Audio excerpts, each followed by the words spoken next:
Let's podcast alongside Joe Giglio.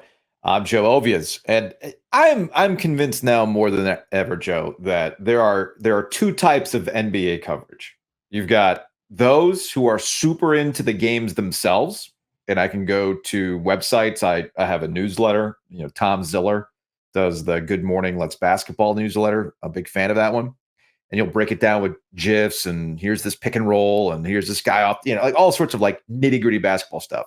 And then there's basketball Twitter, which lives for Chris Paul getting cut, lives for Zion Williamson apparently having much more game off the court than he does on the court. So those are the two types of NBA that I see on my timeline on a given day. And it's amusing. I don't think any other sport gives me these two extremes. People who only care about the gossip and like putting teams together and controversial takes, and then like let's get into this meat and potatoes basketball.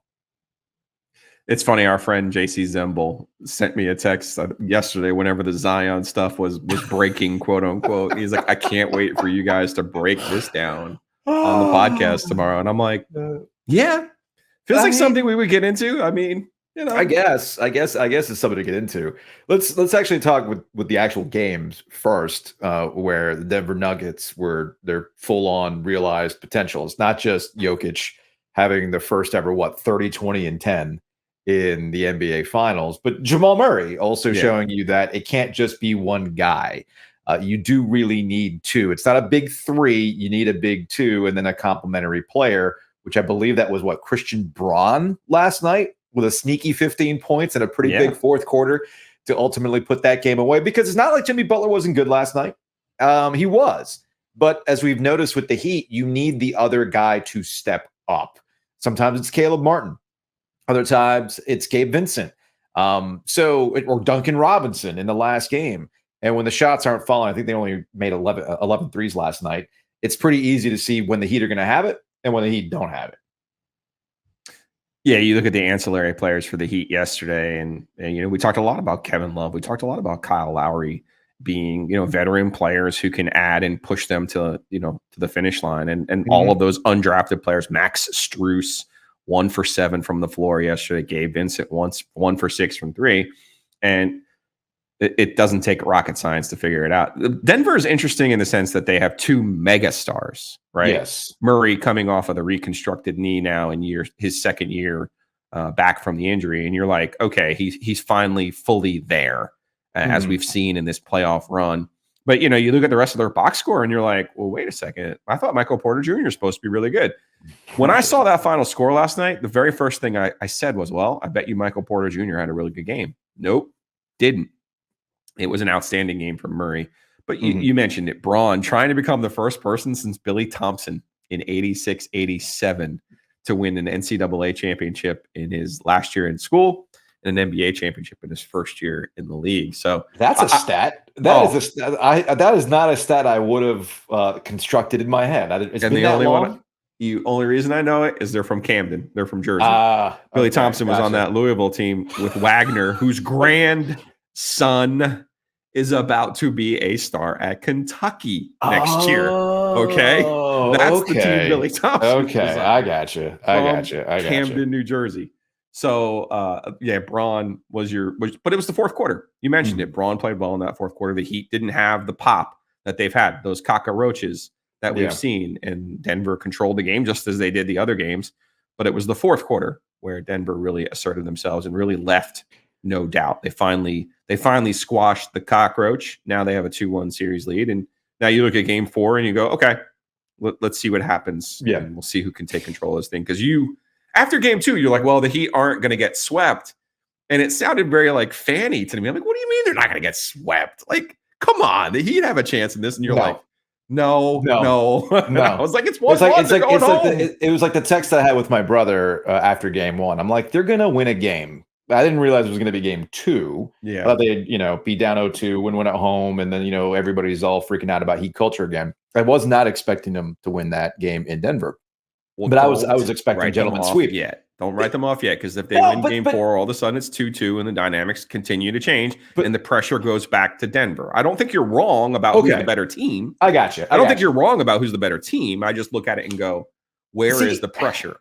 But this ties it into how we started today's show, in that there are two versions of NBA coverage. There's the meat and potatoes, and then there's the take factory. Yeah. And this is where I want Jokic to win a championship, because the actuality of NBA coverage will occur. The singularity will occur when I watch Keyshawn, J. Will, and Max, like I was doing this morning, because you know me, I can't help myself. I'm still consuming like all sorts of sports media. And like they were legitimately over each other by 6:30 in the morning because of a conversation regarding Jokic. Now, Dan Le Batard was the one who got this thing going, because Le Batard decided yesterday to have, and look, you know me, I am highly influenced by Dan Le Batard. Yeah. I used to listen to Le Batard when he was doing Sunday mornings on ESPN radio, okay, back when I was working Computers 2K in 2000, 2001 as a part-timer, all right? Shout out to Amnon Nissan. If you ever have a problem with your computer, just reboot it. That's usually what happens. So, like, I used to listen to Le Batard, and I'm highly influenced by Le Batard, but sometimes Le Batard gets a little too meta, and he was absolutely off his rocker with this take. You tell me when he lost me, Joe. See if you can catch the moment he lost me. And it was pretty early on. You got a player who's foreign, who, if he were American, good God, would he be a star? Good God. Same personality. Same exact personality. Holy, with that, a white dude's dominating the NBA? Yeah, but it's a white dude, but we don't understand or know him. Where does he come from? Oh, shit. What's his past? What? His brothers? What? What is all that?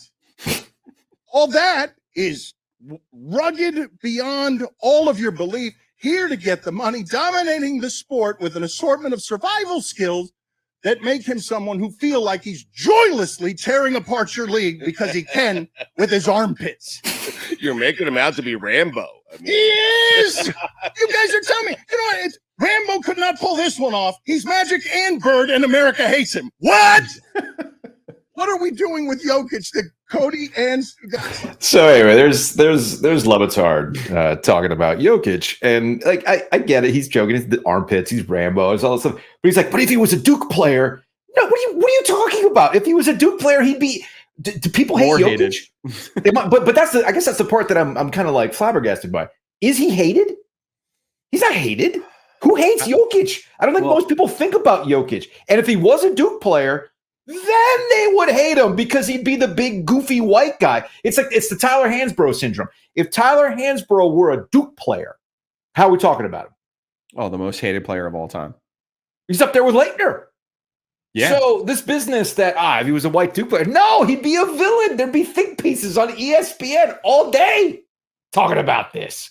So I don't buy that. I don't buy that. Yeah, I don't know if the public at large has an opinion on Jokic. I think the NBA media does. I think the former players do. And you saw that verbalized by Kendrick Perkins, basically saying, well, the only reason, and don't forget, this was a thing in the 80s that people thought, well, a bunch of, there was more print media back then doing the voting, that, a bunch of white guys just want Larry Bird to be good. So he is good. You mean Boston people were wanting a white guy to succeed? Well, yeah. What?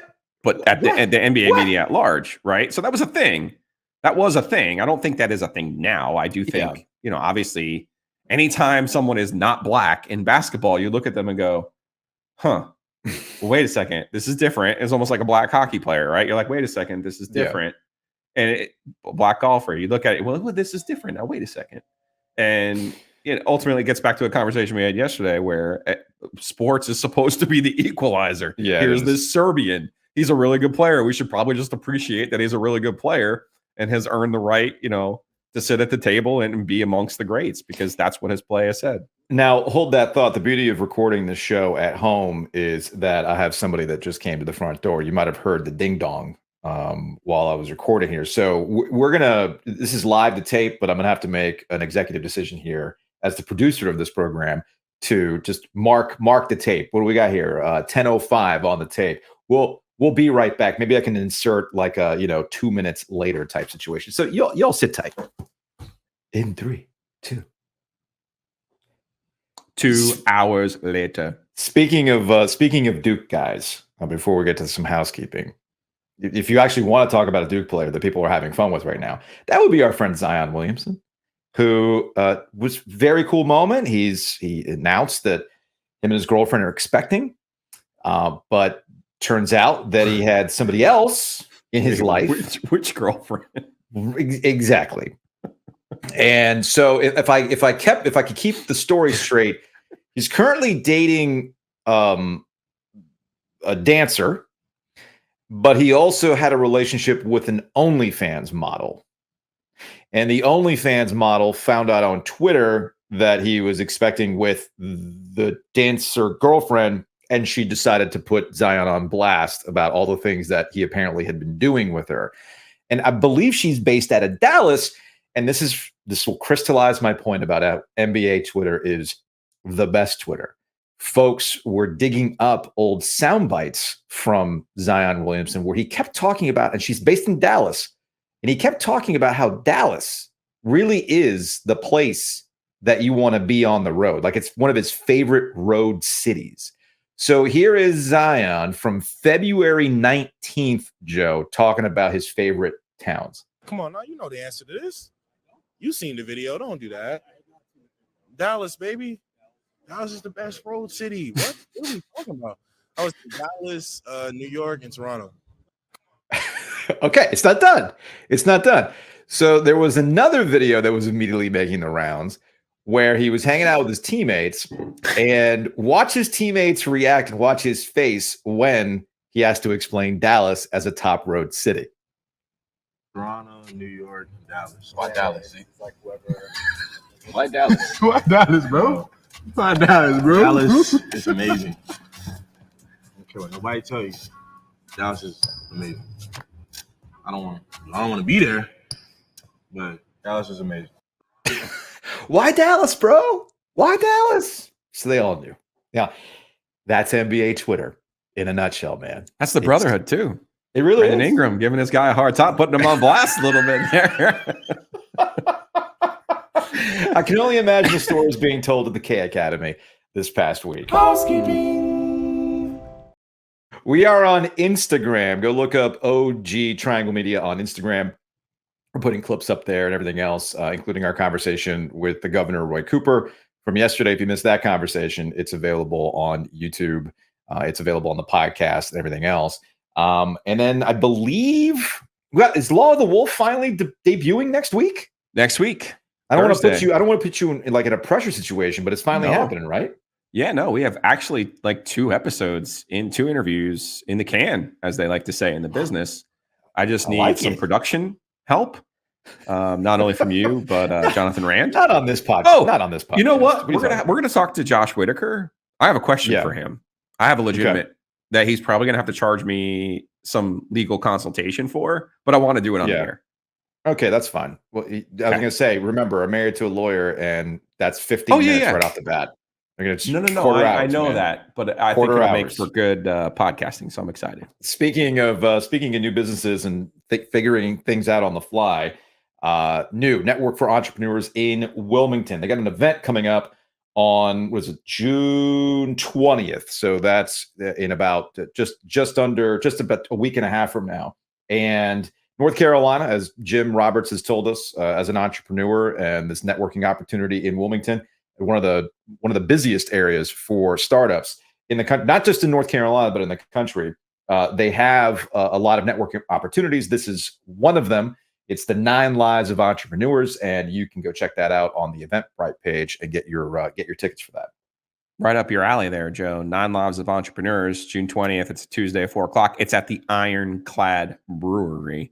Network for Entrepreneurs in Wilmington, where the river of innovation meets an ocean of possibility. Also, shout out to the Mosquito Authority and Pest Authority. I know the weather's been completely bonkers.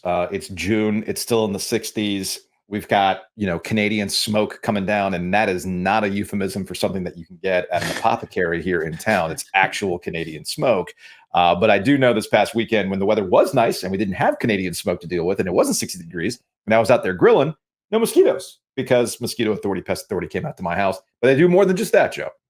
Yeah, bugsbite.com. Check them out on Twitter. No bugs NC.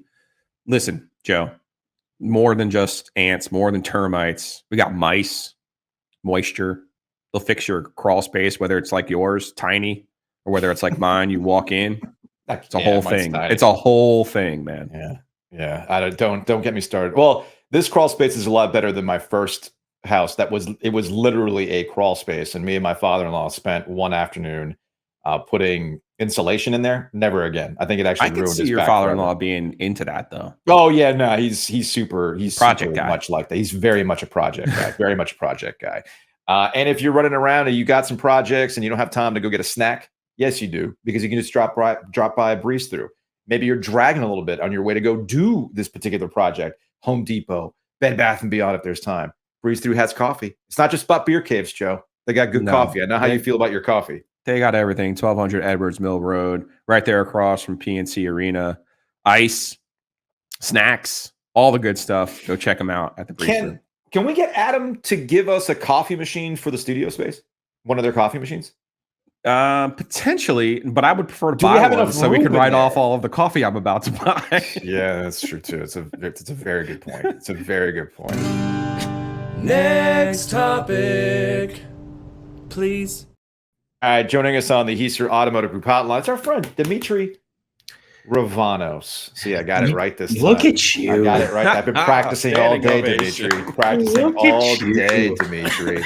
So there's so many questions I have about the last topic from sitting in the green room that I want to talk about. What, hearing the doorbell ring and having to take care of that? Honestly, my thought was, are we trying something new for guests? Am I about to come on?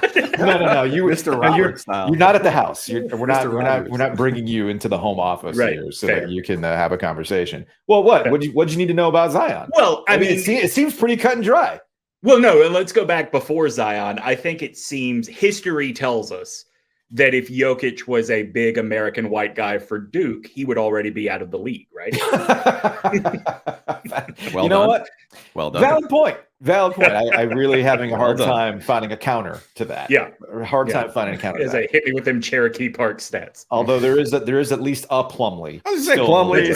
Right? There's a Plumlee in the league. The exception to the rule. There is. And I mean, like, honestly, numbers. Like at some point, one of them was going to pan out. Well, and the other thing too is like Christian Laettner lasted in the league. He just didn't last on the floor in the league very long. That's a valid point. That was very Pete Chilcutt of him. We bring you on. We bring you on because over at Barrett Sports Media, you have what the industry calls a think piece. Sure. And it's related to what happened with the PGA Tour. And let's just call it what it is. They got bought by the Saudi investment fund. They got purchased by Live. And it's entirely possible that in 3 years, the PGA Tour ceases to exist. And it's the Live Tour going forward. We don't know all the details, but it's possible that that's where this thing could be headed in the next 3 to 5 years. So you started to wonder, and I don't blame you because I was thinking the same thing. They've already started to put themselves and start putting their money into various sports entities. The PGA Tour is not the first one. They're heavily invested in F1. They've invested in soccer. So you're taking it to the next logical step of, well, what are they going to buy next? And you had five interesting ones. One I can definitely see. Some others stretch the imagination a little bit. But then again, when you have that much money, it doesn't really matter. Well, and on top of that, like if I told you that it was possible for a country to buy golf, like would you have thought that was a realistic possibility? What, 48 hours ago, 72 hours ago? No, I would not have thought about that. Yeah, I mean, tell me where you want to start. Like, I think there are valid reasons that, these stretch the imagination, but they are realistic. The one that I think is the most compelling, and it's something that ties into what Giglio and I have been talking about with college athletics, is would they buy a conference? Would they heavily invest in a conference? Why would they buy a conference that's established when they have the money to start their own? Like if you are the Saudi investment fund, why would you put money into, let's say, the SEC, right? Okay. I don't know why I thought of that conference. Why would you put money into the SEC and have to take Vanderbilt and South Carolina and Ole Miss when what you could do is just say, hey, Alabama, LSU, and Florida and Georgia will pay your exit fee. Yeah. And Ohio State and Michigan and Penn State will pay your exit fee. and, pick and choose however it is you want to do it. And they go and build their own super league for football. For basketball, like Jay Billis has talked about this, since the Big Ten TV deals all came together, and for the first time we saw that $1 billion number attached to a TV contract for a league, like athletic directors were openly talking about, why do I have to deal with this on the bubble shit? We can go start our own tournament that will draw more ratings than the NCAA, because people are going to go where Duke, Carolina, Kentucky, et cetera go. But didn't Mark Cuban already try that once? Yeah, I mean, years ago. It has all been tried before. I don't know. Yeah. So before he became the loudest and funniest conspiracy theorist, Adam Carolla used to have this great line, which was, fuck you money is nice, but real wealth is fuck me money. And that is what Saudi Arabia has. Like they have the money to go and convince themselves, well, sure, Mark Cuban failed, but we can do this. Yeah, and that's where I guess the Saudi investment fund ultimately won against the PGA Tour. It wasn't like Live Golf was this entity that was drawing ratings. No, I made this point in the piece. Like, Live Golf was a joke. Yeah. And I don't mean it from the standpoint of like they were failing. They were not. Like, the Saudi Arabian Public Investment Fund had the money to keep it afloat. But the stories had become about how few people were watching. The stories had become about, if it is not Phil Mickelson or Brooks Koepka. I can watch golf. I don't know. But if it's not one of these guys, like, I don't know other people on this tour, right? Like, there are 4 or 5 big stars, and then there was a big drop off. At the end of the day, it was one had the money to stand firm, and the other one was going to eventually see the pain in the long run. So let's just cut this off at the pass. I don't know if you have any relatives, Dimitri, that aren't from this country and don't live here and don't really understand our culture. Yeah. Okay. Yeah. So I have family in Scotland, and you should hear the conversations that I have with them when they come over and they ask, oh, wait, James who's in high school.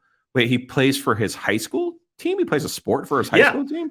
Oh, and then wait, at college, at university, they do what?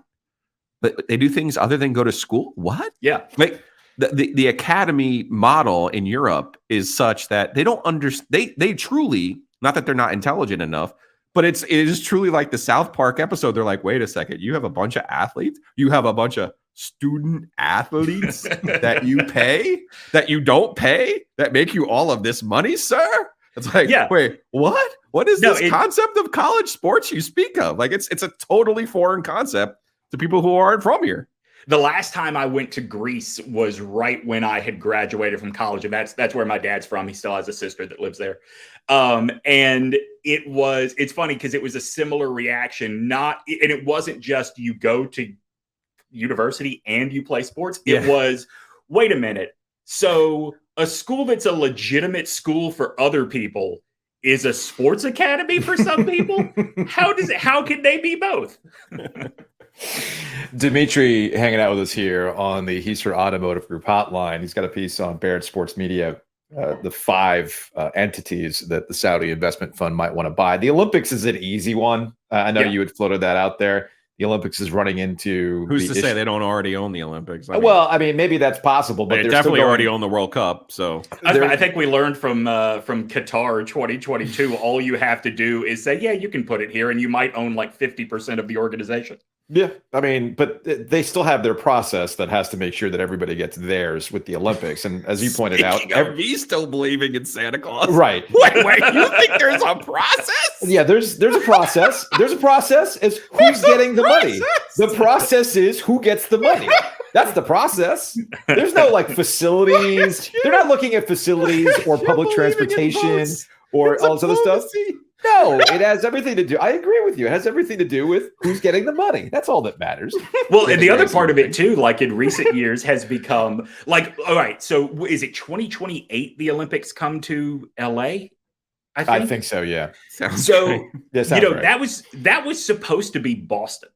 And there was enough pushback in There was a Boston. revolt. The city was like, okay, we're not going to do this. So in addition to who is getting the money, the other part of the process is which mayor just doesn't give a shit how the people who elect him feel about Pretty this. much, yes. Pretty much. That's how that rolls out. Now, the other one, we'll close on this, is related to ESPN. Yep. And there's an industry debate as to whether or not Disney's actually trying to spin off ESPN, they're trying to go direct to consumer or whatever it is. I feel like how much they say no and keep making moves that make it a lot easier to sell ESPN. it is kind of funny how that works out, right? I feel like there's an extra step there before they get to purchasing ESPN. I think it's more to your point about buying one of these gambling outfits, a DraftKings or a FanDuel, and then, as we've already seen laid out on this vast world of internet content, which I'm now dabbling in, then they can turn the ESPN brand into exactly that, just blanket everything with that ESPN branding. Yeah, for sure. I mean, I pointed out FanDuel in the piece because it is the market leader in the U.S. amongst the online books. And I mean, we saw this in Florida a few years ago when Ron DeSantis just basically said, I don't care about votes. We're going to have gambling in Florida. And then it turned out, every Native American tribe in Florida can sue my ass if we do that. So we're going to stop doing gambling right in the middle of it. Like all of these sports books are heavily involved in the lobbying effort. To legalize, to set the policies. So I think buying FanDuel gives Saudi Arabia what they really want out of all of this, which is influence, right? Like sport. I think we give too much credit, or I think we think sports washing is more powerful than it is, right? You don't turn on Live Golf and go, oh, these guys certainly had nothing to do with 9/11. Like that's just not, it's also something that we invented. Okay. Right. Well, we as a country invented people gave it a fancy name, but it's propaganda. And who's the greatest at propaganda? But my point is, we are. Yeah. I mean, I'm not saying you're wrong, but my point is that there is nobody that now the NBA is probably our biggest global sports export at this point, right? I don't think there are a whole lot of people in other countries, let's say China, which people love to, bring up. I don't think there are a lot of people in China watching the NBA and going, you know what? I don't even remember that Guantanamo Bay thing. Like, I just don't think the sports watching stuff works as well as people think it does. But what I'll say is, if you buy FanDuel, you get actual influence in terms of state governments and state houses.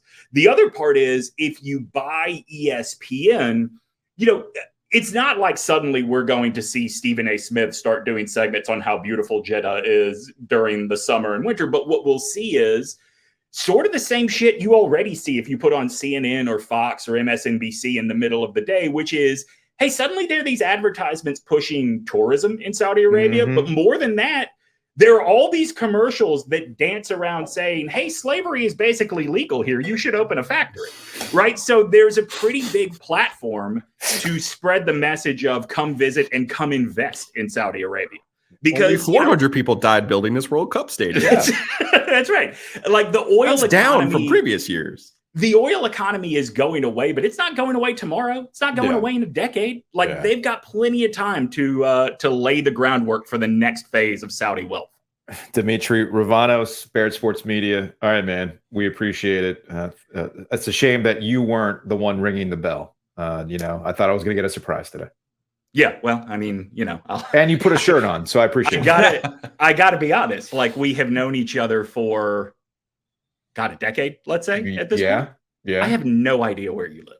That's by design. Yeah. No, I know. It's by design. I know. You know how many times Giglio's been over to the house? Twice? I'm going to guess twice because he said twice. It's about twice. Twice. I mean, listen, I get it's by design for you, but it hasn't stopped me from knocking on doors and just yelling, is this the Ovies residence?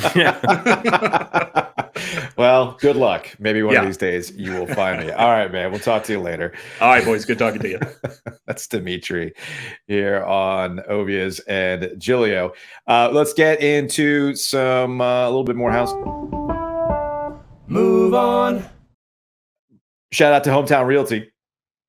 You can check them out online, and you were sitting here talking about houses, right? like by design, you don't need to know where I live. But then again, it's not like tax records aren't readily available, Joe. So it's really easy. It's really easy to find anybody. And what you might find yourself doing is that you're out here, you're looking at Zillow and you're looking at these houses, and it's crazy. You need somebody to help you out. And that's where Hometown Realty comes into play. Check them out online at myhtr.com. I'm going to do this during the ad since, you say we're always transparent. So Barry Woodard, who owns Hometown Realty, says to me yesterday, now, after I sent him our invoice, because we finally got our tax ID. We finally have all of our things set up. Yeah. I sent him an invoice. He's like, no. He's like, check is on the way. Now go sell me a house. And I said, I'm trying my best. Okay. So please, pretty please, if you need to buy a house, go check out myhtr.com. You can also call them 919-550-7355. They're in Raleigh, Clayton, Selma, Atlantic Beach. He's actually headed down to the Big Rock next week. Nice. So listen, Barry knows what he's doing.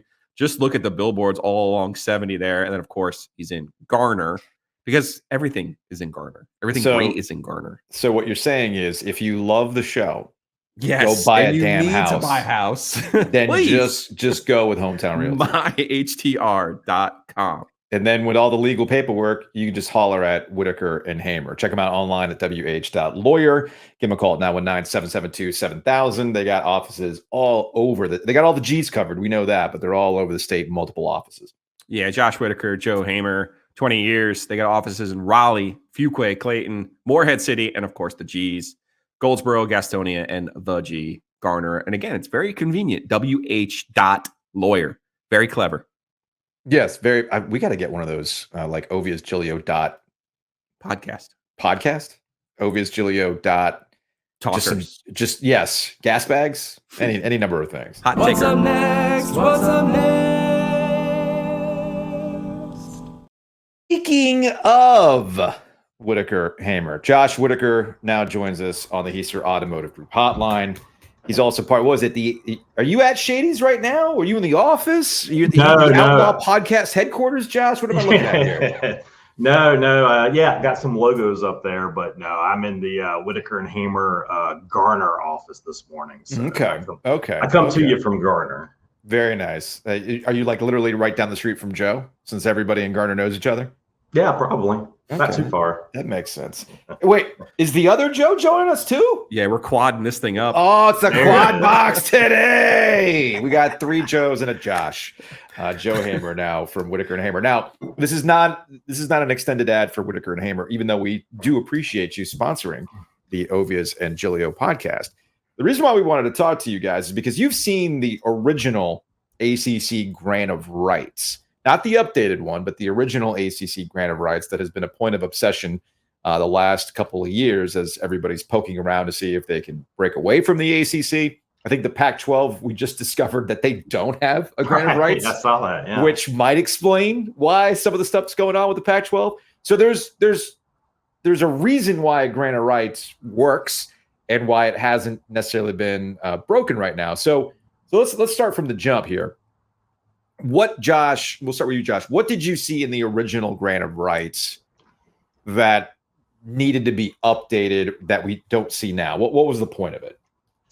Well, the point of the grant of rights, was to bind all the ACC institutions together because they are bound, right? The ACC has an operating agreement. The ACC has it's all contract law, right? They have contract provisions that bind them all together, but it's not enough. That can be broken.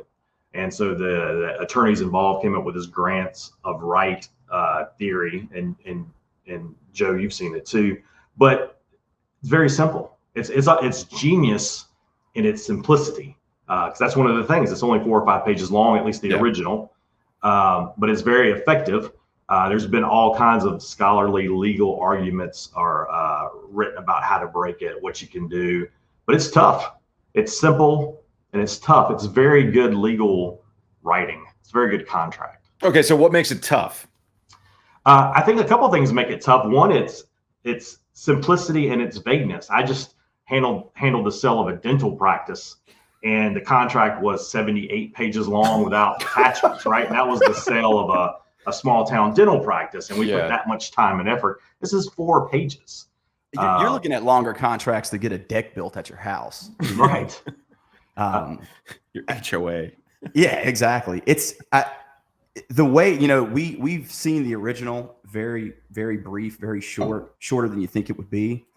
And you said it's simple, but everyone who's seen, by all accounts, everyone who's laid eyes on these, some of these other grant of rights that are supposedly similar in nature, they all describe them as just being ironclad, airtight, beyond reproach, basically. And I think it just boils down to just being a well-drafted legal document. You don't have to have 78 pages if you really hammer in and focus in on the details and hit all the right spots. Sometimes that simplicity works in your favor. Joe Hamer, Josh Whitaker joining us here on the Heister Automotive Group hotline. It's Joe Ovies. I'm Joe Giglio. All right, so let's go over the nuclear option here if you're the ACC. If the grant of rights is so great, right? But what about what's actually holding the ACC together? And of course, I've only watched Mad Men. I'm not a real lawyer. You guys are the real deal. Is it legitimate? Is it a legitimate option for the ACC schools to get together and say, we are going to dissolve the league? And now I'm going to combine liar, my liar facts here as well.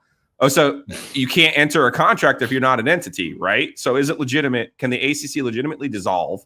And then that would make the grant of rights null and void with ESPN because they're not an entity anymore. Is that a legitimate thing that could actually happen? I listen to a lot of the folks who talk about this kind of thing discuss that. And, I think the ACC does have provisions in it where it could dissolve itself. That's a thing that could happen. And I've never seen the contract with ESPN, but I would assume there's so many Joes here. I was about to talk to my Joe, and there's so many Joes. But Joe. we can just go with my legal name. We can go with Zay if you want. That's fine.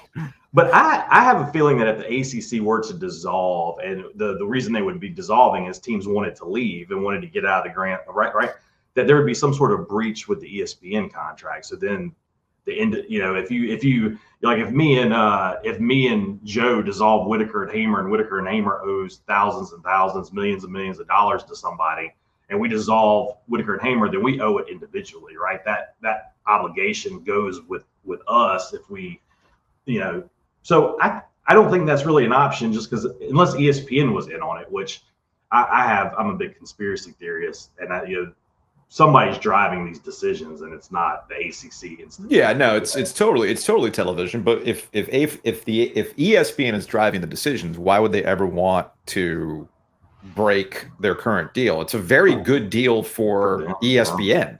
Yeah, super fair. Very good deal for ESPN. They ain't gonna break that thing. That's the point right there. It's an extremely favorable to ESPN deal, and there will come a time. There's a tipping point. We can talk about, liquidated damages, and we can talk about all these legal things that there's ways that this thing could be challenged. Is it unfair? Does the damages outweigh what the ACC would actually be out? There's all kind of analysis like that. But in the end, there'll be a tipping point where it makes sense to challenge it in court. It ain't now, right? And I think that's the thing, man.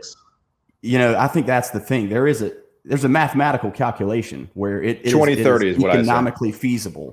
But yeah, it's going to be closeness and proximity to time, because you've got so much time left.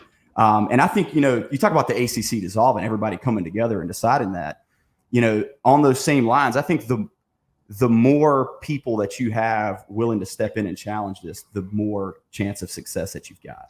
Because ultimately, it is a well-drafted legal document. I don't think we're looking at a situation where some kind of weird loophole is going to take care of this. It's going to be money, and it's going to be a lot of it. So it's just going to boil down to where's the money right at, and what makes it make sense. I think the ESPN part is what makes it complicated too, because it is a beneficial deal to them, and it's also beneficial for them, for the ACC to exist, for their inventory. So it would take a really motivated Big Ten to come in and say, I'm going to pay Clemson, I'm going to pay Carolina all this money for you to leave and come be on Fox, come be on CBS, come be on NBC, which I don't see a really motivated Big Ten doing that. Not without the connection of Jim Delaney. Still speaking of conspiracy theories, Josh. Just for the record, Josh, I know you're a lawyer, but if you could just state for the record, please, the school that you prefer to root for here in the Triangle.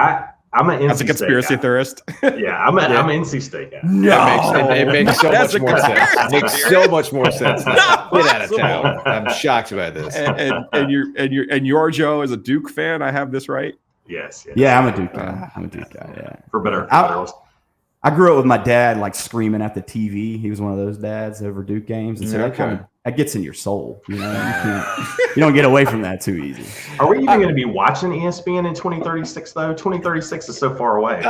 We'll be watching as we just finished talking about with Dimitri. We'll end up it'll be a FanDuel or DraftKings TV that we'll be on our Apple AR headsets. Like they're live into our brain. I think the price of that headset will be reduced to $2,800 by that point, not $3,500. That's when I'm getting one. If you want the Google's Max, what takes up your whole entire face like an actual helmet, that'll cost you $3,500. If you like the Google coffin, it'll be Yeah, I mean that's when we start getting into some Black Mirror episodes. Everybody go check out the San Junipero episode. All right, so here's my curiosity. So we've seen the original document. You guys have seen the original document.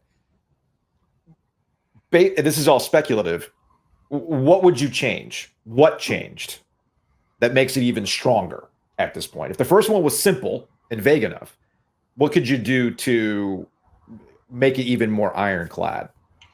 Well, the only thing I could think of was consideration, with the ESPN contract changing, Notre Dame coming in or, what have you. And I don't remember the timeline exactly, but the only thing that I could see that you might want to change, contracts fail for lack of adequate consideration. Okay. And this is quite an investment. So I would assume consideration would change, right? They said, hey, we got a new contract. These things changed. Here's new consideration. Because that's really the weakest part. And it's not that weak, but it's the weakest part of the original is consideration is not clearly stated. All right, let's do explain like I'm five with lawyer speak. When you talk about consideration, we're talking about money.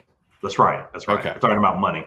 It can be. You're talking about consideration, man. That's one of those things where you get to law school and you can spend like a lot of time talking about what that means, and it can be money. It can be a promise. It's basically the bargain, right? It's the bargain in the deal in essence. And that's a dumbed down explanation, but at its simplest form. We're dumb, so don't worry. And we're dumb. And and usually the consideration when it comes to these matters, at least from what I always was told by my wife, who deals with this stuff on a daily basis, money usually solves all the problems when it comes to consideration. And if you have enough money to give to the league and to get out, then they will consider you and your exit at this point. That's it's just like the PGA and Live. No, we're going to fight you. We're going to fight you. Oh, okay. Money's involved. We will now consider a merger and make it work. In contract law and business law, money always solves the problem. The biggest problems are when there's not money, right? That's when you have your biggest problems. But when there's money, people tend to figure out a way. Yeah, when Joe and I eventually divorce, money is not going to be an issue. It's just going to be a fighting over who gets whatever left over of the equipment. And you want my debt? Yeah, as I'll tell my kids, you want my debt? Cool. Yeah, it's all yours. Like I want in the contract, I do not assume any of Giglio's gambling, anything, earnings or deficits in the grand scheme. I got a quick legal question for Whitaker and Hamer here. Okay, I'm putting you on the spot, and I'll put up the $2 Hey, deposit. careful! They might charge us the 15 minutes. I know. I'll make it quick. Are you billing us for the 15? Yes. I'm gonna make it You're quick. You're on the clock. Let's just say you had a podcast for a different group, and you created a theme song with rights-free music in the background. Rights-free. Okay. And included in that rights-free music were public use clips from YouTube and other press conferences that were not owned by anyone, but were from YouTube or any other social media public use. Is that something I can use now on this podcast venture? Yeah, if no one has any other rights to it, like if you're confident, it was never paid for. You don't have to pay for it. If it's truly rights free. If it's rights free. Yeah. Truly. The music itself was rights free. All of the clips that are in there And if it just so Republic happens use to be clips. a really famous quarterback saying Wolfpack ain't for soft people, They didn't own that. They don't don't own that. It's not. Last time I checked, Philip Rivers did not put any sort of trademark claim He did for the not. phrase. No. So it's just something that he said, and it just happens to be an audio clip of it. So by again using completely hypothetical here, if that intro is used next week on the Ovies and Giglio podcast live podcast company, or a safe? basketball coach that says my juices flow all the time. I don't Are know we which safe? coach that is, but In theory. I'll In tell you theory. what we do over on our podcast on the Outlaw Lawyer. What we do is we use the parody, right, under trademark law. If you're using something for parody or you're using something for news purposes, you're usually pretty clear. yeah. So you always got that. You got that. I found that out. I found that out the hard way on YouTube when we used a Jim Nantz, Jay Moynihan clip. That it was not a copyright strike, but you were not going to monetize that video because it was a news clip, so they couldn't do anything about it, and we're using it for news purposes. But I guess CBS and YouTube have an arrangement, and other outlets have an arrangement with YouTube saying, "Cool, but you ain't making money off And that bad boy." monetizing. And if you do, and you know us, I mean, we've made a lot of money on YouTube monetization so far in the first month. $7, did you say? We're up to $60. 7 big ones. Wow. We're up to $60. It's like an almost tenfold increase. Last there. time, look, we need a source of income for that rainy day fund, Joe, and it's all going to come from the $3 or $4 we get per video. On YouTube All right, right so my legal team right now is saying yes, I could use giving you the my thumbs up, rights man. free All right. It seems all right. clipped. All right, that works.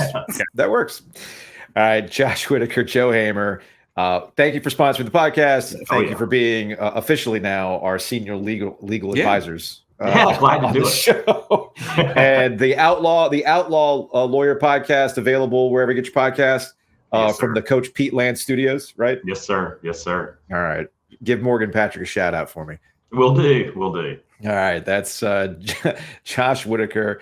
Our first And- quad box too, right? No, it's not. Oh, no, it's we had not. Darren It's and, not our. It's not our Pete. first quad box. Not our Hey. first quad box because So you got because we had our fun with That's right. Darren Ethan, Bott I mean and Elliot and Elliot Avon. Darren Bott. Yep. Yes, all that stuff happened. What's up next? What's up next? So you know what's better than putting Butcher's Market signature steak tips on the grill and enjoying immediately after? You know what's better than that? Leftover signature steak tips that you throw under the broiler for lunch. That's what I did yesterday. Do you know what I got yesterday from the butcher's market? And I don't know I don't know if we've ever really had this conversation. We've had a lot of food conversations. Yeah. Have we ever talked about hot dogs? We're not doing like the hot dogs, the sandwich thing, are we? No. Like actually like actual hot dogs? right, but a butcher's hot dog. Yeah, I've had the Butcher's Market hot dogs. It's Yeah, not the kids- same. No, It it's is not the not the same, sir. It No, is it's not the same. really, really good. And I know they're probably screaming at me like, Joe, we have unbelievable steaks. Stop talking about that. No, No, the they hot make dogs are their good. own bacon. They make their own sausage. They make their own hot dogs. But Dude, they're Having a- burgers? Like they're pre-made burgers? Like they got I think they have like a cheddar bacon one that's off the charts. So they have a great deal for you and your dad because Father's Day is coming up. We all need gifts for dad. They have the Steak of the Month membership. Go check them out at thebutchersmarkets.com. And listen, they have a different steak each month. First one in July is the 24-ounce T-bone. All right. love it. You also get some coupons for 50% off of their sides, which are unbelievable, and the different vegetable medley that I am a big fan of. Strangely enough, had that with the leftovers yesterday as well. yeah. So again, go check them out. Butchersmarkets.com. All of their locations, the home base there off of Millbrook and Balls on the News. So go find them. Great stuff. Well, a shout out to Oak City Sports Cards. I know yesterday somebody was listening to the show and they had taken a screen grab of, as I lose my pen here, a screen grab of the YouTube, and it was the Oak City Sports Card that they just put out there. But Okay. Oak City, so hey, extra eyeballs. I love it. But We have content coming up with Weston because I'm going to break this news to you right now. Okay. Do you know what Weston just bought? No, I do not. He bought the scooter from Dumb and Dumber. The actual moped. Scooter? The actual scooter. He texted me this morning. He goes, I'm going to read you the text. I just bought the best thing in my entire life last night. And then he sends me this is the custom moped that was used in Dumb and Dumber. Why did he want it? And how did he find it? You have met Weston. You Yeah. realize he is a collector. He is a collector. I understand. And why wouldn't you? Why wouldn't you want the Dumb and Dumber's moped? All right. That works. So we're definitely gonna have to do something. So you have cards and you have mopeds all at Oaks. Well, he's not selling you the moped. Well, everybody has a price, Joe. Everybody has a price. Things maybe if the Saudis said we really want that moped for golf tournaments, maybe they would do something with it. I have no idea. Anyway, check out Oak City Sports Cards in downtown Raleigh. We'll close out the week with some Hey Joe questions. Thanks to Anthony over at Oakwood Pizza Box. Our old colleague, Pat, went to Oakwood Pizza Box this week. He had not been yet. And I guess as he's been listening to the podcast and he's been checking out Hey Joe, which is brought to you by Oakwood Pizza Box, he went. And apparently Pat is a very, very judgy pizza person. Shocking, Joe. He found it to be legit. Why would we steer you wrong when it comes to Oakwood Pizza Box? You're very opinionated about pizza, too. Oh, man. It's the best there is. It's the sauce. Now, It's always he's going to the get sauce. mad at me because he is a true mad scientist when it comes to his dough. Yeah. But honestly, it's the sauce. It's great stuff. All right, let's see. We got Jim on Twitter. Empty seats start of the third period in Miami, like Carter Finley, third quarter. I mean, it's Miami. The thing about whatever the arena is called now, I forgot what it's called. I think it's not American Airlines Arena anymore. It's like the Kasaya Center or whatever it is. They've got bars. They got cocktail bars underneath the seats. Most modern NBA arenas make it really, really hard for you to go grab a drink and then come on back for the start of the third quarter. It's just not a long enough time. It's not like people are going out to their boats that are docked outside the arena on Biscayne Bay to go tailgate. It's just, if you want to get your mixed drink and work your way back out to courtside seats, it can take you a little bit of time. Plus, it's Miami. They're fair weather like that, It's fine. It's fine. People get all, to borrow a phrase from Bomani Jones, people love meat peeping when it comes to attendance a lot of times. All right, let's see what Andrew has to say. Hey, y'all do some more pro and cons for schools throughout the summer. Fantastic long form summer content. I guess that's in relation to our NC State versus South Carolina. I like it. Debate. Yeah, we could do one of those a week. You want to do like a tale of the tape? Between these two schools. But actually, you know what it has to be?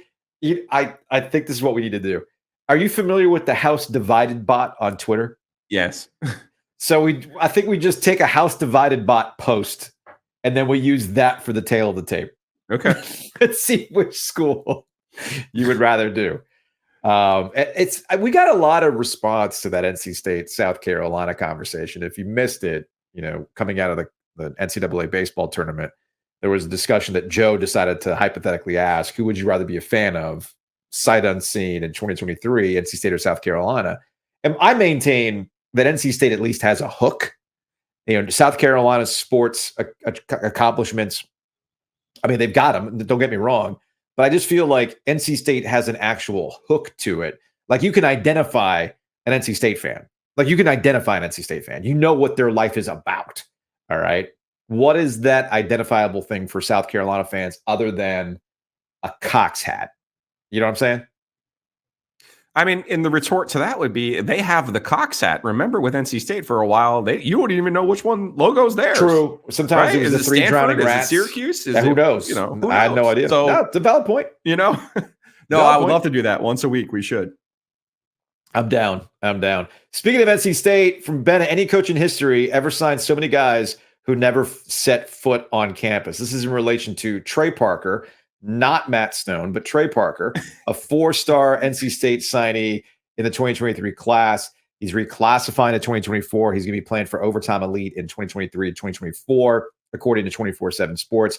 This actually, now I know what you were referencing on yesterday's show, Joe, because we were talking about what had happened with Simeon Wilcher at North Carolina. And you say, hey, look, something similar might be happening at NC State. Was this what you were referring to? Yeah. Shouts to my friend JC Zembel, Wolfpack Central, was explaining this to me that Parker is at Overtime Elite Prep now down in Atlanta. And in high school, you're allowed to have NIL deals. So he has an NIL deal. at Overtime Elite. He's paid to play basketball in high school. That's legal. I don't know the number. Let's just say it's more than $200,000. Okay. Mm-hmm. Let's round it up to 3. If you're making $300,000 to play high school basketball and you're eligible to go play college basketball, well, it stands to reason you probably want to make $300,000. Well, we've talked to Kevin Keats before about how NIL works, and they prioritize players. They go out and get players, and they spend money. They have to spend money on those players. The collective has to spend money on those players. At this point in the process, if you're Parker, you're not getting $300,000 to go play basketball at NC State. You're not on top of that priority list. Mm-hmm. So what would you do? You're eligible to take a 5th year of high school and make $300,000 again. Makes sense or to me. Are you going to go to NC State, not be a starter, and not make $300,000? Like, this is a fairly simple math equation. So this isn't this related. has nothing to do with Kevin Keats. This has nothing to do with grades either. No. It's just money. Grades are a figment of everyone's. That's a good point. Yeah, that's a valid point. Seriously, I always forget. College, unless we're talking about Michigan basketball. That's the only time grades apparently ever matter. The gold standard of Michigan. Michigan man. Get the hell out of here, Michigan. So anyway, just as Wilcher is not about some indictment of Hubert Davis. No, Parker being able to make money at Overtime Elite, he's making a smart move for himself. As we said about Devin Leary last year in football. You come back, or are you going to go make, I think it was $30,000 or $40,000 a month for Kentucky? Yeah. Duh. Let me go be. I'll go manage Devin's car service. I'll go pick up his laundry. What are we talking about here? Come on. Well, it's funny you mentioned that about playing time or indictment on Hubert Davis or anything like that. We got a response to our conversation about Simeon Wilcher yesterday. Oh, people are mad. I mean, I get it. This is from Anchor Bill. Would not speculate on the value of playing time in the changing landscape of NIL. Well, two things can be true at once. Yeah. Okay, like in the case of what's going on here with Trey Parker, and going and playing basketball at Overtime Elite. That makes logical sense to me. That I'd rather make more money playing high school ball at Overtime Elite than not playing and not making as much at NC State, and then you can just defer it to 2024. In the case of Wilcher, well, it's not about, to me, I never read it as NIL, and everything that I've followed up on has nothing to do with NIL, has everything to do with this guy wants the ball in his hands to be a facilitator, and they feel that Elliot Cadeau, who's reclassifying, is better suited to do what they want than Wilcher. And if you're going to have a guy that comes off the bench, it would be Seth Trimble at this point, and not necessarily Wilcher, who wants to play. And I forgot who it was that reported this. It might have been On3, might have been John Fanta, for all I know, that apparently Wilcher is having a conversation with St. John, which makes a lot of sense. You go play for Rick Pitino and get a lot of minutes. So two things can be true at once. Yeah, NIL is changing things, but I still maintain that the ultimate currency in college basketball of all sports is playing time. And you want to ultimately play. And that's what ultimately leads to a lot of these transfers. I mean, you can have both. You can have playing time and NIL money. But for the most part, I think players want to be in a situation where they're showcased, right? We saw this last year with Gigi Jackson in North Carolina, right? They're the preseason number one. And you're like, wow, Gigi Jackson's going to go to Carolina and be Marvin Williams. And he was like, no, I don't want to come off the bench. Basically, he was saying, I don't want to win a championship. I want to go to South Carolina. I want to take every shot I can possibly have. And I want to be the focal point, and I want to get paid by South Carolina. That was his choice. I'm not saying it was right, but it was the choice that he got to make. And that is the reality of the college sports landscape right now. And the sooner we all figure that out, and the sooner we all look at it and go, why can't the players have the same rights as the coaches, the better off we will all be. All right, this is from Chris over at Dagon Box Scores. Big fan of his newsletter. Did not foresee the governor talking about developing the bench or going 8 or 9 deep for the Heels this upcoming season, but here we are. Why? And I'm not accusing Chris of this.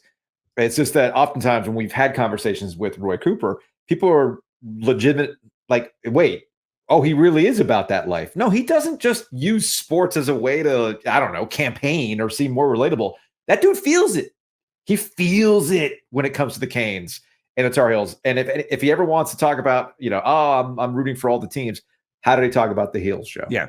No, he's a real UNC fan. These are real conversations that UNC fans have, right? Yes. You have this identity forever. And I get it, man. It's hard to play one way and be one way for 60 years, and then Hubert come in and kind of have a different way. And that's the most interesting part of Carolina basketball for next season for me. You and I are kind of on different ends of the spectrum. I'm trying to come to your end to understand that Carolina has a different standard. I just kind of sort of refuse to believe that you can go to the national championship game your first year and somehow be on the hot seat in your third year. I'm still trying to process that. You're getting me there. You're getting me there because it is a different standard, and I'm trying to understand that. But no, like Coop is definitely a true Carolina fan in every sense of the word.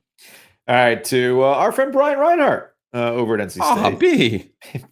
Brian's an OG. You want to talk about OGs? Brian's an OG. Yes. Can we get the connections to get Lionel Messi on the show? Big Miami guy here. Yeah, I saw that. I was going to say, when it comes to the Miami Heat losing to the Denver Nuggets last night, it's fine. Everybody's obsessed with Messi joining Inter Miami FC or whatever the MLS thing is called. What I found most interesting about this deal is that Messi is getting a cut of Apple streaming revenue.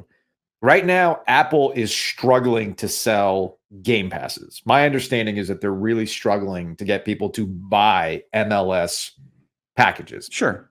And that Messi would be apparently like Inter Miami had their Instagram account gain like 1 million followers just by the signing. And obviously it's going to be, because Miami's a party town, you want to be seen. Going to watch Messi is going to be the same effect that Beckham had when he joined the Galaxy, however many years ago that was. Sure. So that's what this is. It's funny to tie it back to our conversation with Dimitri. If MLS ever wanted to be something, you would need Saudi money to come in and buy MLS and then throw a bunch of money to players in their prime rather than what we're seeing right now, where Messi's at the end of that. And it follows a classic MLS trajectory where somebody looking for that last payout joins MLS. There's like a 6-month burn for it, and then everybody moves on with their life. The problem with MLS, and I say problem, the problem with MLS is none of the best U.S. players play in the MLS, and that's by design. Yes. Because the USA Soccer wants its best players playing in Germany, in England, in the best leagues in the world, because that's how you get better. Yeah. And the MLS can't afford to pay those players until they get to the end of their careers. So, and then, of course, the real issue with MLS is, as American sports fans, why do you think the Premier League is as popular as it is for what it is? It's because it's the best league in the world. It's the best. We want, as American sports fans, we want to see the best. We don't want to see third-rate soccer players, even though there's still some pretty good players in MLS. I'm not impugning the MLS and its quality of soccer. It has grown a lot in the last 5 to 10 years. Mm-hmm. But when you don't even have your best American players in that league, which is what it was originally intended for, right? Alexi Lalas and Tony Miola and John Harkes and all of those original guys from the 94 World Cup. You were like, oh, look, here are all the guys. Go watch them in New York. Go watch them in LA. And now it's like all of the best players, when you see them in the World Cup, you're like, oh, this is really the first time. If you're an American soccer fan, you're like, oh, where does he play? And you're like, well, he plays in the Bundesliga. He plays in, the Premier League. And you're like, oh, okay. So the model itself for the U.S., which is kind of what's disappointing for me about women's soccer, is it is the best league in the world. So that's where you kind of have to, wrap your brain around what the MLS is and what it isn't. Smart move, though, by Messi, because you said Apple. Yeah. You suppose that's coming from Cherryville, Washington? No, I suspect that's that China money. We'll close, hey Joe, on this from Michael. Is this article actually a joke? It's from The Athletic. Is outdoor NHL hockey still exciting or played out? This was on the heels of MetLife Stadium is going to be hosting a doubleheader. Yeah, that's going to be fascinating. I think it's going to be interesting. I mean, you're going to have the Rangers and the Devils, the Flyers, and the Islanders. I think the Flyers are playing the Devil. Oh, all 4 of them are playing? All 4 of them. They're not playing. They're not all playing each other, but there's a doubleheader that features those four teams. Okay. The Rangers, the Islanders, the Devils, the Flyers. So is it played out? Well, no, it's not played out. I think it's kind of weird that we keep having this conversation about the outdoor game. And I felt like that conversation jumped the shark when the Carolina Hurricanes hosted it. Whenever the Carolina Hurricanes were going to host it, you already knew that the columns had written themselves, right? That, oh man, what's Carter Finley Stadium? It's supposed to be at places that, conjure up some sort of mystique, whether it's Fenway or Yankee Stadium. I went to the Yankee Stadium one in 2014, one of the coldest nights of my life. But I think after what had happened at Carter Finley Stadium, A, it was highly rated. B, it was a wonderful looking spectacle. That it's not about television ratings. It's not about whether you, the person in Toronto, is at all interested in something like this. This is super serving your areas, super serving your regions. And that Stadium Series game did more to create memories in this area related to hockey in the NHL than any sort of television thing could do. So I don't understand why there's this weird knee-jerk reaction that the NHL has established a cool tradition. They can take it to some cool places. They can go to some offbeat places, whether it's Lake Tahoe or Carter Finley Stadium, and it makes some pretty cool spectacles. Whether it's a cool spectacle on TV is a bonus, but ultimately it's for the people who are going to go to MetLife Stadium and watch 2 hockey games in a football building. I think it's interesting. I wonder where the NHL got the idea to play another game the next day from. Couldn't have been from NC State and North Carolina playing the next day. Well, it's going to be, the thing is, it's going to be the same day. Oh, it is going to be the same day? I'm pretty sure it's going to be the same day. Okay. That they're going to play 2 hockey games on that sheet of ice during the day. This will be an interesting experiment because let's go back a half a step. Yeah. The questions surrounding NC State and the Hurricanes having the outdoor game was, oh my God, are they going to fill this place because of the problems they had in Nashville? Sure. Right? Let's think about what Nashville is. Nashville is a destination town now on the East Coast. It's where people go for their bachelor parties and country music. And Nashville has an identity. Okay. Raleigh, as you know, and I know, is a event town, the All-Star game, the ACC, NCAA game, stuff like that. People are going to go to the events, right?